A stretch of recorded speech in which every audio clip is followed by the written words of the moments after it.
ang pagdating ng tulong. Magdadalawang linggo na mula nang manalasa ang bagyong Carding sa lalawigan ng San Roque. Hanggang ngayon, marami pa ring pamilya ang nakatira sa mga tent sa gilid ng kalsada o sa bubong ng mga paaralang ginawang pansamantalang evacuation center. Sa simula, puro pag-asa ang laman ng mga usapan. Darating na raw bukas ang tulong, sabi nila. Pero habang lumilipas ang mga araw, unti-unti itong napalitan ng tanong, bakit ang tagal? Sa Barangay Hall, Aling Marites, resident. 5:00 pa lang ng umaga nakapila na kami dito. Akala namin may darating na truck ng relief goods. Pero sabi ng kapitan, wala pa raw. Lagi naman bukas. Sa susunod na linggo. Pero ilang linggo na, puro instant noodles lang ang ibinibigay.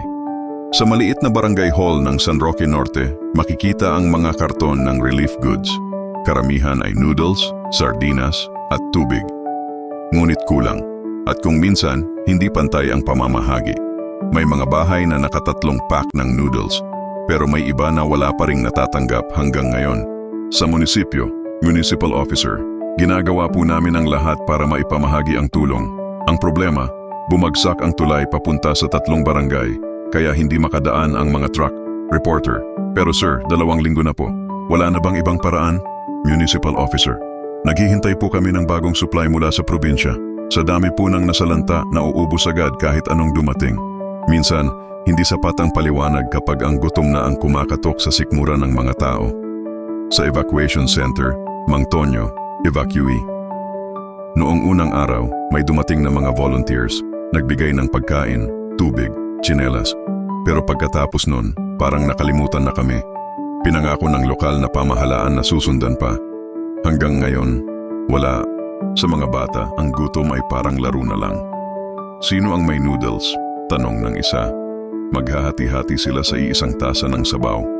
Sa mga magulang, ito'y mabigat na pasanin. Minsan, ang tulong na inaasahan ay nauudlot dahil sa red tape, mabagal na proseso o kakulangan ng koordinasyon. At habang may mga relief goods na natatambak sa bodega, may mga pamilya namang hindi makatulog sa gutom. Ang voluntaryo. Hindi namin kayang palitan ng gobyerno, pero kung maghihintay pa kami, baka wala nang matira sa mga tao. Kaya kami na mismo ang nag-ambagan. Bumili ng bigas, delata, gatas para sa mga bata. Isang maliit na grupo lang sinalara. Pero sa bawat kahon ng bigas at bawat bote ng tubig na kanilang dinadala, nararamdaman ng mga residente na hindi sila nakakalimutan. Sa kanilang sariling paraan, sinusuportahan nila ang mga opisyal. Ngunit pinapaalala rin nila na may pananagutan ang mga dapat unang kumilos, ang pagdating ng truck. Pagkatapos ng halos 3 linggo, dumating din sa wakas ang truck ng relief goods. May bigas, canned goods at ilang hygiene kits. Hindi ito sapat, pero sapat para magbigay ng pag-asa. Aling Marites, smiling. Salamat naman at dumating din. Sana next time, hindi na ganito katagal. Mang Tonyo, hindi naman namin hinihingi ang sobra.